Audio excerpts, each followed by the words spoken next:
Hi guys, I'm Marticore, and what if I told you I decided to race someone at building a business in The Sims 2? Just for fun. My very strong opponent is Titar. He's into retro games, like a lot, which is something that we kind of have in common, and also he's a simmer of sorts, and also a retro one, so if you like The Sims 2, and The Sims 1, and The Sims 3, that's the place to go. Also, he's hilarious, obviously, and has built a very engaged community already with inside jokes and gags. Definitely pop into one of his streams.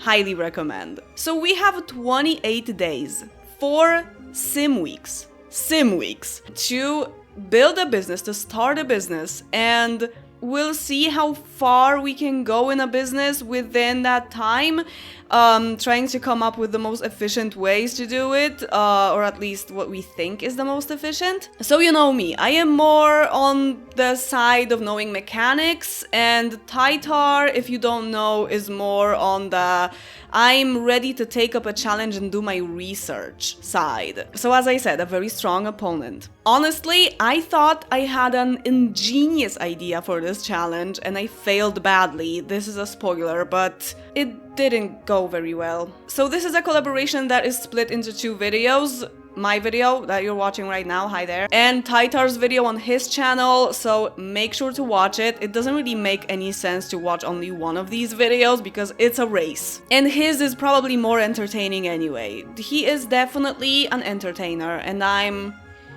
something else.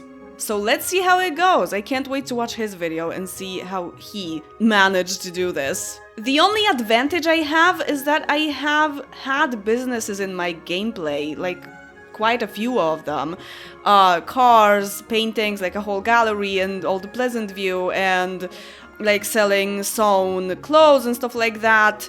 And I think Titar never really got into it. Still, I didn't really do that well, so keep watching.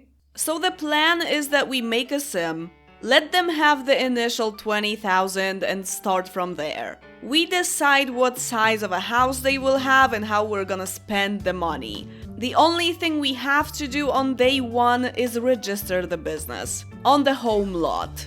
Obviously no cheats that will make it easier, so no max motives, no dragging the needs up, no money cheats. Aging off is fine, I used it, it's harmless. And I'm using my clean folder for this challenge because I really want to see how this goes in the vanilla game. I don't want any of my mods getting in the way. My idea was to make a tiny house with a bigger business area and start with learning enough robotics to make a servo so that I can have a sustainable employee since the beginning. Look at that high IQ play right there. First, I thought I wouldn't even open the business until I get a golden badge in robotics. That was an interesting approach.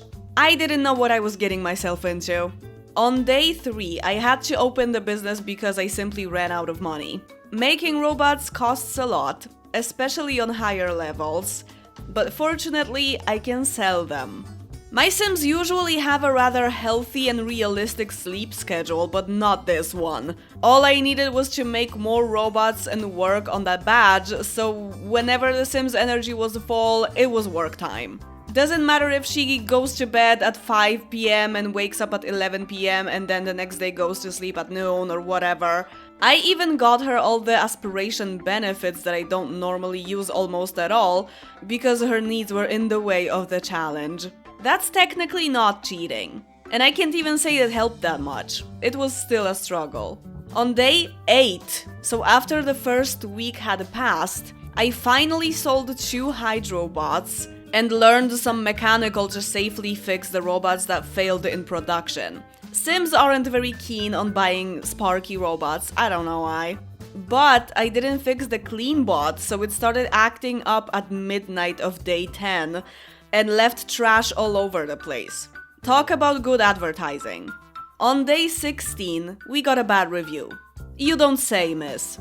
Also at that time I had a thought that I could have sent my sim on a short vacation first, so that she could get the badge building benefit, and get to the servo faster. But I don't know how much faster it would be. Without the benefit, getting to a golden badge along with fulfilling needs and working as a cashier took 21 days. 3 weeks. In the meantime, I started selling some robots cheap because we really needed money, especially to make a servo that costs 3,000.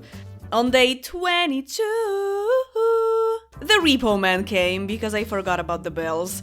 No Monique's hacked computer mod to remind me about them. He took the bookcase, the business sign, you can't pay the bills with this anyway, and one kitchen counter. So I finally made a servo when there were only 5 days left of the challenge, on the 23rd day, and got bamboozled because I was sure servos came with random badges that I could use in the business. I ended up making 2 servos that didn't have any badges. But they were still useful employees, as they barely have any needs.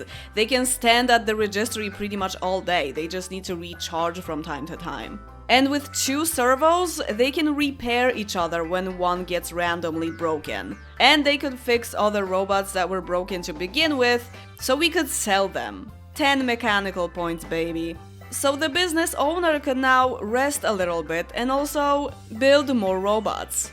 At the end, I decided to give the servos easels so we could sell paintings. This is actually one of the most stonks thing to sell, as all it takes to create the paintings is buying an easel for 350. In The Sims 2, you don't pay for anything like the canvas, paint and stuff. So basically you paint for free and then sell it for money. The easel itself pays off pretty quickly. So when it comes to things that your Sims can make, of course without the business, paintings are also pretty profitable, but you can also make a business out of it. In conclusion, after 28 days, Marticore Ford did nearly nothing. The only progress is that the business is now rank 1, not 0, and that I improved the building just a little bit. Now we are at the point when the business has potential to start growing, but the challenge is already over. And with aging on and the vanilla lifespan, this would take the entire adult stage. So yeah, all of this was a great idea. I am indeed a Sims 2 specialist. I was never really good at this business thing in The Sims 2, hope I'm at least somewhat better in real life. If you're bored with The Sims 2, try it yourself. Once again, check out Titar, and as always, thank you very much for watching the video, and see you in the next one. Bye! Small town, thought I'd see the suits in LA. They all wanna say this town is fake, but you're the real thing.